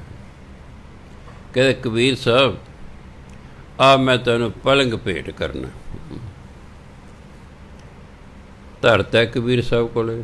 ਕਬੀਰ ਸਾਹਿਬ ਨੇ ਆਪਣੇ ਸਤਸੰਗੀ ਨੂੰ ਕਿਹਾ ਇਹਨੂੰ ਚੱਕ ਕੇ ਨਾ ਗੰਗਾ ਦੇ ਰਾਹ ਸੁੱਟ ਦਿਓ। ਉਹਨਾਂ ਨੇ ਚੱਕ ਕੇ ਗੰਗਾ ਦੇ ਰਾਹ ਸੁੱਟਤਾ। ਰਾਜਾ ਚੱਕ ਕੇ ਕਹਿੰਦੇ ਕਬੀਰ ਸਾਹਿਬ, ਜੇ ਤੁਹਾਨੂੰ ਪਲੰਘ ਪਸੰਦ ਨਹੀਂ ਸੀ ਤਾਂ ਤੁਸੀਂ ਮੈਨੂੰ ਵਾਪਸ ਕਰ ਦੇਣਾ ਸੀ। ਕਹਿੰਦੇ ਕੋਈ ਗੱਲ ਨਹੀਂ ਜੀ, ਤੁਸੀਂ ਪਹਾੜੀ 'ਚ ਵੜੋ, ਆਪਣਾ ਪਲੰਘ ਬਾਹਰ ਕਢਵਾ ਲਓ। ਜਦੋਂ ਪਾਣੀ 'ਚ ਵੜਿਆ ਕੀ ਦੇਖਦਾ, ਉੱਥੇ ਪਤਾ ਹੀ ਨਹੀਂ ਸੋਨਿਆਂ ਦੇ ਪਾਵਿਆਂ ਵਾਲੇ ਕਿੰਨੇ ਪਲੰਗ ਪਏ ਨੇ, ਕਿੰਨੇ ਪਲੰਗ ਪਏ ਨੇ। ਰਾਜਾ ਵਾਪਸ ਆ ਗਿਆ, ਕਹਿੰਦਾ ਧੰਨ ਧੰਨ ਤੁਸੀਂ। ਕਹਿੰਦਾ ਨਹੀਂ ਲੈ ਜਾਓ ਆਪਣਾ ਪਲੰਗ, ਨਹੀਂ ਲੈ ਗਿਆ। ਵੀ ਇਹ ਤਾਂ ਬਹੁਤ ਕਰਾਮਾਤੀ ਬੰਦਾ ਹੈ, ਸ਼ਕਤੀਆਂ ਵਾਲਾ ਬੰਦਾ ਹੈ। ਉਸ ਜ਼ਮਾਨੇ ਦੇ ਵਿੱਚ ਅਤੇ ਸ਼ਾਇਦ ਅੱਜ ਵੀ ਹਿੰਦੂਆਂ ਦੇ ਵਿੱਚ ਸੀ ਕਿ ਜਿਹੜਾ ਬਨਾਰਸ ਮਰੇਗਾ ਉਹ ਸਵਰਗ ਨੂੰ ਜਾਏਗਾ। ਨਾਲ ਬਨਾਰਸ ਤੋਂ ਨਾ 70 ਮੀਲ ਤੋਂ ਤਕਰੀਬਨ 100 ਕਿਲੋਮੀਟਰ ਦੂਰ ਹੋਣਾ ਇੱਕ ਮਗਹਰ ਨਗਰ ਹੈ। ਵੀ ਜਿਹੜਾ ਮਗਹਰ ਮਰੇਗਾ ਉਹ ਖੋਤੇ ਦੀ ਜੂਨੀ ਪਵੇਗਾ। ਇਸ ਤਰ੍ਹਾਂ ਕਹਿਣ ਨਾਲ ਧਾਰਮਿਕ ਗ੍ਰੰਥਾਂ ਦੇ ਵਿੱਚ ਉਹ ਤਾਂ ਨਗਰ ਹੀ ਉਜੜ ਗਿਆ ਹੈ, ਉੱਥੇ ਕੋਈ ਵਸਰ ਹੀ ਨਹੀਂ ਚਾਹੁੰਦਾ। ਵੀ ਕੌਣ ਮਰ ਕੇ ਖੋਤੇ ਦੀ ਜੂਨੀ ਪਵੇ। ਆਹ ਜਿਹੜੇ ਸ਼ਹਿਰਾਂ 'ਚ ਭੀੜ ਭੜੱਕਾ ਉਦੋਂ ਸੀ, ਸਿਰਫ ਇਸੇ ਕਰਕੇ ਸੀ ਵੀ ਜਿਹੜਾ ਬਨਾਰਸ ਮਰੇਗਾ ਉਹ ਸਵਰਗਾਂ ਨੂੰ ਜਾਏਗਾ, ਜਿਹੜਾ ਮਗਰ 'ਚ ਮਰੇਗਾ ਉਹ ਖੋਤੇ ਦੀ ਜੂਨ ਪਏਗਾ। ਕਬੀਰ ਸਾਹਿਬ ਨੇ ਇਸ ਵਹਿਮ ਨੂੰ ਕੱਢਣ ਲਈ ਨਾ ਮਗਰ ਚਲੇ ਗਏ, ਉੱਥੇ ਜਾ ਕੇ ਰਹਿਣ ਲੱਗੇ। ਉੱਥੇ ਜਾ ਕੇ ਰਹਿਣ ਲੱਗੇ, ਹੌਲੀ ਹੌਲੀ ਉੱਥੇ ਸੰਗਤ ਹੋ ਗਈ ਹੈ, ਉੱਥੇ ਭਜਨ ਬੰਦਗੀ ਕਰਦੇ ਨੇ। ਕਹਿੰਦੇ ਮੰਨ ਲਓ ਕੋਈ ਥਾਂ ਵਧੀਆ ਨਹੀਂ ਵੀ ਹੈਗੀ, ਸਾਰੀਆਂ ਥਾਵਾਂ ਇੱਕੋ ਜਿਹੀਆਂ ਨਹੀਂ ਹੁੰਦੀਆਂ, ਇਹ 'ਚ ਕੋਈ ਸ਼ੱਕ ਨਹੀਂ ਹੈ, ਇਹ 'ਚ ਕੋਈ ਸ਼ੱਕ ਨਹੀਂ। ਕੋਈ ਥਾਂ ਬਹੁਤ ਪਵਿੱਤਰ ਹੁੰਦੀ ਹੈ, ਕੋਈ ਥਾਂ ਪਵਿੱਤਰ ਨਹੀਂ ਹੁੰਦੀ, ਇਹ 'ਚ ਫਰਕ ਹੈ। ਜਿਵੇਂ ਸ਼ਿਵਜੀ ਪਾਰਵਤੀ ਆਕਾਸ਼ 'ਚ ਜਾ ਰਹੇ ਨੇ, ਸ਼ਿਵਜੀ ਮਹਾਰਾਜ ਨੇ ਆਪਣਾ ਉੱਡਣ ਖਟੋਲਾ ਹੇਠਾਂ ਉਤਾਰਿਆ, ਪਾਰਵਤੀ ਨੂੰ ਕਹਿੰਦੇ ਵੀ ਮੈਂ ਹੁਣੇ ਹੀ ਆਇਆ, ਤੂੰ ਬੈਠ। ਥੋੜ੍ਹੀ ਦੂਰ ਜਾ ਕੇ ਉਹਨਾਂ ਨੇ ਰੜੇ ਮੈਦਾਨ ਦੇ ਵਿੱਚ ਮੱਥਾ ਟੇਕਿਆ ਧਰਤੀ ਦੇ, ਅਤੇ ਵਾਪਸ ਆ ਗਏ। ਪਾਰਵਤੀ ਪੁੱਛਦੀ ਵੀ ਸਵਾਮੀ ਜੀ ਉੱਥੇ ਕੋਈ ਸਾਧੂ ਤਾਂ ਹੈ ਨਹੀਂ ਸੀ, ਤੁਸੀਂ ਕਿਹਨੂੰ ਮੱਥਾ ਟੇਕ ਕੇ ਆਏ ਹੋ? ਕਹਿੰਦੇ ਪਾਰਵਤੀ ਅੱਜ ਤੋਂ 200 ਸਾਲ ਪਹਿਲਾਂ ਸਾਧੂਆਂ ਦੀ ਮੰਡਲੀ ਇੱਥੇ ਬੈਠੀ ਸੀ, ਉਹ ਕਈ ਦਿਨ ਇੱਥੇ ਰਹਿ ਕੇ ਭਜਨ ਬੰਦਗੀ ਕਰਦੇ ਰਹੇ। ਇਹ ਧਰਤੀ ਹੋ ਗਈ ਪਵਿੱਤਰ। ਮੈਂ ਇਸ ਲਈ ਗਿਆ ਸੀ ਧਰਤੀ ਨੂੰ ਕਹਿਣ, ਹੇ ਧਰਤੀਏ ਤੂੰ ਕਿੰਨੇ ਭਾਗਾਂ ਵਾਲੀ ਹੈ, ਅੱਜ ਤੋਂ 200 ਸਾਲ ਪਹਿਲਾਂ ਸਾਧੂ ਤੇਰੇ ਉੱਤੇ ਆ ਕੇ ਬੈਠੇ ਸਨ। ਇਸ ਲਈ ਮੰਨਿਆ ਜਾ ਸਕਦਾ ਹੈ, ਕਿਉਂਕਿ ਜਿੱਥੇ ਮੈਂ ਸਰਵਿਸ ਕਰਦਾ ਸੀ, ਸਾਡੀ ਜੇ ਪ੍ਰਿੰਸੀਪਲ ਮੈਡਮ ਸੀ, ਉਹ ਮੈਨੂੰ ਕਹਿੰਦੇ ਵੀ ਮੈਨੂੰ ਨਾ ਆਪਣੇ ਬਾਬਾ ਜੀ ਸੰਤ ਸੀਤਲ ਸਿੰਘ ਜੀ ਕੋਲ ਲੈ ਕੇ ਚੱਲੋ। ਮੈਂ ਉਹਨੂੰ ਲੈ ਆਇਆ। ਮੈਨੂੰ ਕਹਿੰਦੇ ਭਿੰਡਰ ਸਾਹਿਬ ਇਹ ਕੌਣ ਨੇ? ਮੈਂ ਜੀ ਸਾਡੇ ਪ੍ਰਿੰਸੀਪਲ ਮੈਡਮ ਨੇ। ਹਾਂ ਬੀਬਾ ਕਿਵੇਂ ਆਏ ਹੋ? ਕਹਿ ਜੀ ਜਦੋਂ ਦਾ ਅਸੀਂ ਇੱਥੇ ST ਨਗਰ ਨਾ ਅਰਬਨ ਸਟੇਟ, ਜਦੋਂ ਦਾ ਅਸੀਂ ਇੱਥੇ ਘਰ ਪਾਇਆ ਹੈ, ਅਸੀਂ ਉਦੋਂ ਦੇ ਸੁਖੀ ਨਹੀਂ ਹੈਗੇ। ਮਹਾਂਪੁਰਖ ਅੱਖਾਂ ਬੰਦ ਕੀਤੀਆਂ ਅੱਧੇ ਕੁ ਮਿੰਟ ਲਈ, ਫਿਰ ਖੋਲ੍ਹੀਆਂ। ਕਹਿੰਦੇ ਬੀਬਾ ਜਿੱਥੇ ਤੁਹਾਡਾ ਘਰ ਦਿਸ ਰਿਹਾ ਨਾ, 1947 ਦੇ ਵਿੱਚ ਇਸ ਇਲਾਕੇ 'ਚ ਬਹੁਤ ਸਾਧੂ ਰਹਿੰਦੇ ਸੀ, ਹੁਣ ਵੀ ਸਾਧੂ ਬੇਲਾ ਹੈਗਾ। 1947 'ਚ ਜਿਹੜੇ ਕੱਟੜ ਲੋਕ ਸਨ, ਉਹਨਾਂ ਨੇ ਕੋਈ ਸਾਧੂ ਨਹੀਂ ਵੇਖਿਆ, ਕੁਛ ਨਹੀਂ ਵੇਖਿਆ, ਕਤਲੇਆਮ ਸ਼ੁਰੂ ਕਰਤੇ। ਬਹੁਤ ਸਾਰੇ ਸਾਧੂ ਕਤਲ ਕਰਤੇ। ਵੀ ਬਹੁਤਾ ਰੌਲਾ ਨਾ ਪਵੇ, ਉਹਨਾਂ ਨੇ ਲੋਥਾਂ ਚੱਕ ਚੱਕ ਕੇ, ਜਿੱਥੇ ਤੁਹਾਡਾ ਕੋਠੀ ਬਣੀ ਹੈ ਇੱਥੇ ਨੀਵਾਂ ਥਾਂ ਸੀ, ਉੱਥੇ ਸਾਰੀਆਂ ਸੁੱਟਤੀਆਂ, ਕਿਉਂਕਿ ਉੱਥੇ ਸਾਧੂਆਂ ਨੂੰ ਕਤਲ ਕਰਕੇ ਸੁੱਟਿਆ ਗਿਆ। ਇਸ ਲਈ ਉਹ ਧਰਤੀ ਜਿਹੜੀ ਹੈ ਪਵਿੱਤਰ ਨਹੀਂ ਰਹੀ। ਮੈਡਮ ਸਾਡੇ ਕਹਿੰਦੇ ਵੀ ਬਾਬਾ ਜੀ ਫਿਰ ਅਸੀਂ ਕੋਠੀ ਵੇਚ ਦਈਏ। ਉਹ ਕਹਿੰਦੇ ਵੀ ਜੇ ਤੁਸੀਂ ਕੋਠੀ ਵੇਚਦੀ, ਜਿਹੜਾ ਖਰੀਦੂਗਾ ਉਹਨੂੰ ਇਹੀ ਵਕਤ ਹੋਏਗਾ, ਆਪਾਂ ਥਾਂ ਹੀ ਪਵਿੱਤਰ ਕਰ ਦਿੰਦੇ ਹਾਂ। ਚਲੋ ਸਾਹ 'ਚ ਸਾਹ ਆ ਗਿਆ। ਕਿ ਤੁਸੀਂ ਲੋਨ ਵੀ ਲਿਆਇਆ ਹੋਏਗਾ, ਇਕੱਠਾ ਕਿੱਥੋਂ ਉਤਾਰੋਗੇ? ਉਹਨਾਂ ਕਿਹਾ ਵੀ 11 ਸੁਖਮਨੀ ਸਾਹਿਬ ਦੇ ਪਾਠ ਰੋਜ਼ ਕਰਨੇ ਨੇ, ਬਾਟੀ 'ਚ ਪਾਣੀ ਲੈ ਲੈਣਾ, 11 ਸੁਖਮਨੀ ਸਾਹਿਬ ਦੇ ਰੋਜ਼ ਪਾਠ ਕਰਕੇ ਨਾ ਪੰਚਮ ਪਾਤਸ਼ਾਹ ਨੂੰ ਬੇਨਤੀ ਕਰਨੀ ਵੀ ਸਾਡਾ ਘਰ ਪਵਿੱਤਰ ਕਰੋ ਜੀ। ਫਿਰ ਸਾਰੇ ਘਰ 'ਚ ਵਿਹੜੇ 'ਚ ਵੀ ਉਹ ਜਲ ਛਿੜਕਣਾ, 21 ਦਿਨ ਕਰਨਾ, ਰੋਜ਼ 11 ਸੁਖਮਨੀ ਸਾਹਿਬ ਦੇ ਪਾਠ। 22ਵੇਂ ਦਿਨ ਮੈਂ ਉਹਨੂੰ ਫਿਰ ਲਾਇਆ। ਹਾਂ, ਕਹਿੰਦੇ ਬੀਬਾ ਹੁਣ ਤੁਹਾਡਾ ਘਰ ਪਵਿੱਤਰ ਹੋ ਗਿਆ, ਹੁਣ ਮੌਜ ਕਰੋ। ਕੀ ਹੋਇਆ, ਸਾਲ ਦੇ ਵਿੱਚ ਹੀ ਉਹਨਾਂ ਦਾ ਲੜਕਾ ਜਿਹੜਾ ਐਕਸਾਈਜ਼ ਇੰਸਪੈਕਟਰ ਲੱਗ ਗਿਆ, ਆਪ ਪ੍ਰਿੰਸੀਪਲ ਲੱਗੇ ਸਨ, ਹਸਬੈਂਡ ਉਹਨਾਂ ਦੇ ਪ੍ਰੋਫੈਸਰ ਲੱਗੇ ਹੋਏ ਸਨ। ਫਿਰ ਦੋਨੋਂ ਜਿਹੜੀਆਂ ਲੜਕੀਆਂ ਸਨ ਉਹ MBBS ਸਿਲੈਕਟ ਹੋ ਗਈਆਂ, ਭਾਗ ਲੱਗ। ਇਹ 'ਚ ਕੋਈ ਸ਼ੱਕ ਨਹੀਂ ਕਿ ਕੁਝ ਧਰਤੀਆਂ ਪਵਿੱਤਰ ਹੁੰਦੀਆਂ, ਕੁਝ ਧਰਤੀਆਂ ਨਹੀਂ ਵੀ ਹੁੰਦੀਆਂ।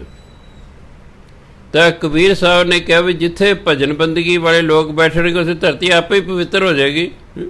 ਅਸੀਂ ਕਦੇ ਕੋਈ ਨਹੀਂ, ਮੈਂ ਜਾਣਾ ਮਗਰ ਦੇਖਾਂਗਾ ਮੈਂ ਕਿਵੇਂ ਗਧੇ ਦੀ ਜੂਨੀ 'ਚ ਪੈਣ, ਨਾਮ ਜਪਣ ਵਾਲਾ ਕਿਵੇਂ ਗਧੇ ਦੀ ਜੂਨੀ 'ਚ ਪੈ ਜਾਏਗਾ ਜੀ। ਉਹ ਤਾਂ ਜਿਉਂਦੇ ਹੀ ਮੁਕਤ ਹੋ ਜਾਏਗਾ। ਉੱਥੇ ਰਹਿਣ ਲੱਗੇ, ਹੌਲੀ ਹੌਲੀ ਜਿਹੜੀ ਸੰਗਤ ਸੀ ਉਹ ਜੁੜਨੀ ਸ਼ੁਰੂ ਹੋ ਗਈ। ਕਬੀਰ ਸਾਹਿਬ ਨੇ ਉੱਥੇ ਮਗਰਹਰ ਦੇ ਵਿੱਚ ਹੀ ਜਿਹੜਾ ਹੈ 120 ਸਾਲ ਉਮਰ ਭੋਗ ਕੇ ਉੱਥੇ ਜਿਹੜਾ ਫਿਰ ਆਪਣਾ ਸਰੀਰ ਤਿਆਗਿਆ ਮਗਰ। ਫਿਰ ਉਹਨਾਂ ਦੇ ਜਿਹੜੇ ਸ਼ਰਧਾਲੂ ਸਨ ਬਨਾਰਸ 'ਚ ਰਹਿੰਦੇ, ਉਹਨਾਂ ਦੀ ਉੱਥੇ ਡੈੱਡ ਬੋਡੀ ਲਿਆ ਕੇ ਉਹਨਾਂ ਨੇ ਬਨਾਰਸ ਦੇ ਵਿੱਚ ਉਹਨਾਂ ਦਾ ਸੰਸਕਾਰ ਕੀਤਾ ਅਤੇ ਥਾਂ ਬਣਾਈ। ਮਗਰ ਦੇ ਵਿੱਚ ਵੀ ਉਹਨਾਂ ਦੀ ਥਾਂ ਬਣੀ ਹੋਈ ਹੈ ਅਤੇ ਬਨਾਰਸ ਦੇ ਵਿੱਚ ਵੀ ਉਹਨਾਂ ਦੀ ਥਾਂ ਬਣੀ ਹੋਈ ਹੈ। ਸੋ ਕਈ ਵਾਰੀ ਆਪਣੇ ਮਨ 'ਚ ਇਹ ਵਹਿਮ ਭਰਮ ਹੋ ਜਾਂਦੇ ਨੇ। ਨਾਮ ਜਪਣ ਵਾਲੇ ਨੂੰ ਕੋਈ ਚਿੰਤਾ ਨਹੀਂ ਕਰਨੀ ਚਾਹੀਦੀ, ਕਿਸੇ ਗ੍ਰਹਿ ਤੋਂ ਨਹੀਂ ਡਰਨਾ ਚਾਹੀਦਾ। ਗ੍ਰਹਿ ਨਿਵਾਰੇ ਸਤਿਗੁਰੂ ਦੇ ਆਪਣਾ ਨਾਮ। ਮੰਨ ਲਓ ਕਿਸੇ ਗ੍ਰਹਿ ਹੈ ਵੀ, ਬਾਣੀ ਪੜ੍ਹੀ ਜੋ ਨਾਮ ਜਪੇ, ਸਭ ਗ੍ਰਹਿ ਗੁਰੂ ਖਤਮ ਹੋ ਜਾਣਗੇ, ਸਭ ਖਤਮ ਹੋ ਜਾਣਗੇ। ਬਾਈ ਚਾਂਸ ਜਿੱਥੇ ਤੁਸੀਂ ਕੋਠੀ ਪਾ ਲਈ ਹੈ ਉਹ ਥਾਂ ਠੀਕ ਨਹੀਂ, ਪਾਠ ਕਰ ਕਰਕੇ ਉਹਨੂੰ ਪਵਿੱਤਰ ਕਰ ਲਓ। ਇਹ ਕਿਹੜੀ ਗੱਲ ਹੈ? ਤੁਸੀਂ ਤਾਂ ਰੋਜ਼ ਹੀ ਪਾਠ ਕਰਦੇ ਹੋ, ਤੁਹਾਡੇ ਦੇ ਘਰ ਵੈਸੇ ਹੀ ਪਵਿੱਤਰ ਹੋ ਗਏ ਨੇ। ਔਰ ਜਿੰਨੀ ਸੰਗਤ ਬੈਠੀ ਹੈ ਸਾਰੇ ਹੀ ਪਾਠ ਕਰਨ ਵਾਲੇ ਨੇ, ਸਭ ਦੇ ਘਰ ਪਵਿੱਤਰ ਨੇ, ਮੌਜਾਂ ਕਰੋ। ਕਿਸੇ ਦੇ ਕੋਈ ਗ੍ਰਹਿ ਨਹੀਂ ਹੈ, ਜੇ ਕੋਈ ਹੈ ਆਪੇ ਭੱਜ ਪੁੱਜੇਗਾ, ਪਾਠ ਕਰੋਗੇ ਤੁਸੀਂ। ਸੋ ਸਿੱਖ ਨੂੰ ਇਹਨਾਂ ਵਹਿਮਾਂ ਭਰਮਾਂ 'ਚ ਪੈਣ ਦੀ ਲੋੜ ਨਹੀਂ। ਪੁਰਾਤਨ ਸਿੱਖ ਕਿਸੇ ਗ੍ਰਹਿ ਗੁਰੂ ਇਹਨਾਂ ਚੀਜ਼ਾਂ ਨਹੀਂ ਸੀ ਮੰਨਦੇ। ਕਿਉਂ? ਉਹ ਭਜਨ ਬੰਦਗੀ ਕਰਦੇ ਸਨ, ਉਹਨਾਂ 'ਤੇ ਹੁੰਦਾ ਹੀ ਨਹੀਂ ਸੀ। ਉਹਨਾਂ 'ਤੇ ਗ੍ਰਹਿ ਗੁਰੂਆਂ ਦਾ ਅਸਰ ਹੀ ਨਹੀਂ ਸੀ ਹੁੰਦਾ, ਉਹਨਾਂ 'ਤੇ ਟੂਣਿਆਂ ਦਾ ਅਸਰ ਹੀ ਨਹੀਂ ਸੀ ਹੁੰਦਾ। ਅੱਜ ਦਾ ਸਿੱਖ ਤਾਂ ਭਜਨ ਬੰਦਗੀ ਕਰਦਾ, ਵਕਤ ਨੂੰ ਫੜਿਆ ਹੋਇਆ, ਉਹ ਸਾਡੇ ਕਿਸੇ ਟੂੜਾ ਕਰਤਾ ਜੀ, ਉਹ ਸਾਡਾ ਜਿਹੜਾ ਮੁੰਡਾ ਜੀ ਮੰਗਲੀਕ ਹੈ ਜੀ, ਉਹ ਸਾਡੀ ਕੁੜੀ ਫਲਾਣਾ ਜੀ। ਮੈਂ ਇਸੇ ਕੰਮ 'ਚ ਤੁਸੀਂ ਲੱਗੇ ਰਹੋ, ਵਕਤ ਨੂੰ ਫੜੇ ਰਹੋ। ਤੁਸੀਂ ਬਾਣੀ ਪੜ੍ਹੋ, ਨਾਮ ਜਪੋ, ਸਭ ਕੁਝ ਠੀਕ ਹੋ ਜਾਏਗਾ। ਇਸ ਲਈ ਕਬੀਰ ਸਾਹਿਬ ਨੇ ਹਰ ਪ੍ਰਕਾਰ ਦੇ ਜਿਹੜੇ ਨੇ ਵਹਿਮ ਉਹ ਕੱਢੇ ਅਤੇ 1518 ਈਸਵੀ 120 ਸਾਲ ਦੀ ਉਮਰ ਦੇ ਵਿੱਚ ਉਹਨਾਂ ਨੇ ਸਰੀਰ ਤਿਆਗੇ। ਇਹ ਤਾਂ ਸੀ ਉਹਨਾਂ ਦਾ ਸੰਖੇਪ ਜੀਵਨ।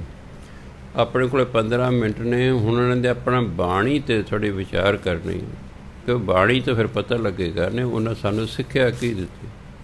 ਵੈਸੇ ਜਿੰਨੇ ਮਹਾਨ ਵਿਅਕਤੀ ਉਹਨਾਂ ਦਾ ਜੀਵਨ ਹੀ ਸਿੱਖਿਆ ਹੁੰਦੀ ਹੈ। ਉਹਨਾਂ ਦੇ ਜੀਵਨ 'ਚ ਜਿਹੜੀਆਂ ਘਟਨਾਵਾਂ ਵਰਤਦੀਆਂ ਨੇ ਉਹੀ ਸਿੱਖਿਆ ਹੁੰਦੀ ਹੈ। ਪਰ ਫਿਰ ਵੀ ਉਹ ਬਾਣੀ ਲਿਖ ਕੇ ਨੇ ਸਾਡੇ ਲਈ ਸਿੱਖਿਆ ਦੇ ਕੇ ਸਾਨੂੰ ਕਿ ਤੁਸੀਂ ਭਾਈ ਕਿਸ ਤਰ੍ਹਾਂ ਦਾ ਜੀਵਨ ਜਿਉਣਾ ਹੈ। ਸਾਧੂਆਂ ਦਾ, ਗੁਰੂਆਂ ਦਾ, ਮਹਾਂਪੁਰਖਾਂ ਦਾ ਮਕਸਦ ਇਹੀ ਹੁੰਦਾ ਹੈ ਕਿ ਉਹ ਸਾਨੂੰ ਜੀਵਨ ਜਾਚ ਸਿਖਾਉਣ। ਕਿਉਂਕਿ ਜੇ ਸਾਡਾ ਜੀਵਨ ਸਹੀ ਹੋਵੇਗਾ ਤਾਂ ਹੀ ਅਸੀਂ ਸੁਖੀ ਹੋਵਾਂਗੇ। ਜੇ ਜੀਵਨ ਹੀ ਸਹੀ ਨਹੀਂ ਤਾਂ ਅਸੀਂ ਸੁਖੀ ਨਹੀਂ ਹੋ ਸਕਦੇ। ਇਸ ਲਈ ਕਬੀਰ ਸਾਹਿਬ ਨਾਮ 'ਤੇ ਬਹੁਤ ਜ਼ੋਰ ਦਿੰਦੇ। ਕਹਿੰਦੇ ਜਿਹੇ ਕੁਲ ਪੂਤ ਨ ਗਿਆਨ ਵਿਚਾਰੀ, ਵਿਧਵਾ ਕਸ ਨ ਭਈ ਮਹਤਾਰੀ, ਜਿਹ ਨਰ ਰਾਮ ਭਗਤ ਨਾ ਸਾਧੀ, ਜਨਮਤ ਕਸ ਨ ਮੂਹ ਅਪਰਾਧੀ। ਕਬੀਰ ਸਾਹਿਬ ਕਹਿੰਦੇ ਜਿਹੇ ਕੁਲ, ਜਿਸ ਖਾਨਦਾਨ ਦੇ ਵਿੱਚ ਪੂਤ ਨਾ ਗਿਆਨ ਵਿਚਾਰੀ, ਜਿਹੜੇ ਨਾਮ ਜਪਦੇ ਨੇ ਕੋਈ ਪੁੱਤਰ, ਜਿਸ ਕੁਲ ਦੇ ਵਿੱਚ, ਜਿਸ ਪਰਿਵਾਰ 'ਚ ਕੋਈ ਨਾਮ ਜਪਣ ਵਾਲਾ ਪੁੱਤਰ ਹੀ ਨਹੀਂ ਹੈ, ਵਿਧਵਾ ਕਸ ਨ ਭਈ ਮਹਤਾਰੀ, ਤਾਂ ਉਹ ਜਿਹੜੀ ਮਾਂ ਹੈ ਜਿਹਨੇ ਉਹ ਪੁੱਤਰ ਜੰਮੇ, ਕਹਿੰਦੇ ਵਿਧਵਾ ਕਿਉਂ ਨਾ ਹੋ ਗਈ? ਵਿਧਵਾ ਹੋ ਜਾਂਦੀ ਆਪੇ ਹੀ, ਇਹ ਨਾਸਤਕ ਪੁੱਤਰ ਨਾ ਜੰਮਦੇ। ਔਰਤ ਦੀ ਕਿੱਡੀ ਵੱਡੀ ਜ਼ਿੰਮੇਵਾਰੀ ਹੈ, ਇਹ ਕਿੱਡੀ ਵੱਡੀ ਗਾਲ ਹੈ। ਜੇ ਕਿਸੇ ਨੇ ਕਹਾ ਤੂੰ ਵਿਧਵਾ ਹੋ ਜਾਏ, ਅਗਲਾ ਕੋਈ ਧੌਣ ਫੜ ਲੇਗਾ, ਤੂੰ ਕੋਣ ਮੈਨੂੰ ਐਂ ਕਹਿਣ ਵਾਲਾ। ਕਬੀਰ ਸਾਹਿਬ ਕਹਿੰਦੇ ਜਿਸ ਕੁਲ ਦੇ ਵਿੱਚ, ਜਿਸ ਖਾਨਦਾਨ ਦੇ ਵਿੱਚ, ਜਿਸ ਪਰਿਵਾਰ 'ਚ ਪੁੱਤਰ ਨਾਮ ਨਹੀਂ ਨਾ ਜਪਦਾ, ਉਹਦੀ ਮਾਂ ਨੂੰ ਵਿਧਵਾ ਹੋ ਜਾਣਾ ਚਾਹੀਦਾ ਸੀ। ਜਿਹ ਨਰ ਰਾਮ ਭਗਤ ਨਾ ਸਾਧੇ, ਜਿਸ ਵਿਅਕਤੀ ਨੇ ਪਰਮਾਤਮਾ ਦੀ ਭਗਤੀ ਨਹੀਂ ਨਾ ਕੀਤੀ, ਜਨਮਤ ਕਸ ਨਾ ਮੂਹ ਅਪਰਾਧੀ, ਉਹ ਕਹਿੰਦੇ ਜੰਮਦੇ ਕਿਉਂ ਨਾ ਮਰ ਗਿਆ। ਕਹਿੰਦੇ ਇਹੋ ਜਿਹੇ ਨੂੰ ਜੰਮਦੇ ਹੀ ਮਰ ਜਾਣਾ ਚਾਹੀਦਾ ਸੀ। ਜੇ ਤੂੰ ਵੱਡਾ ਕਿ ਭਗਤੀ ਨਹੀਂ ਕਰਨੀ, ਕਿ ਤੇਰੇ ਜੰਮਣ ਦਾ ਕਿਆ ਫਾਇਦਾ ਬਈ।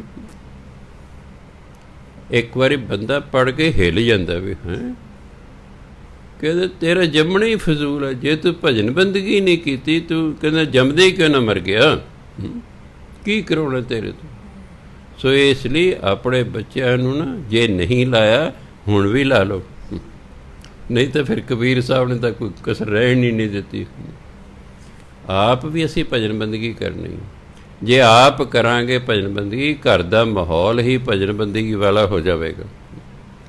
ਫਿਰ ਜਿਹੋ ਜਿਹੇ ਮਾਹੌਲ ਦੇ ਵਿੱਚ ਬੱਚਾ ਰਹਿੰਦਾ ਨਾ, ਉਹਦਾ ਆਪਣੇ ਆਪ ਹੀ ਪ੍ਰਭਾਵ ਹੁੰਦਾ, ਉਹਦਾ ਆਪਣੇ ਆਪ ਪ੍ਰਭਾਵ ਹੁੰਦਾ।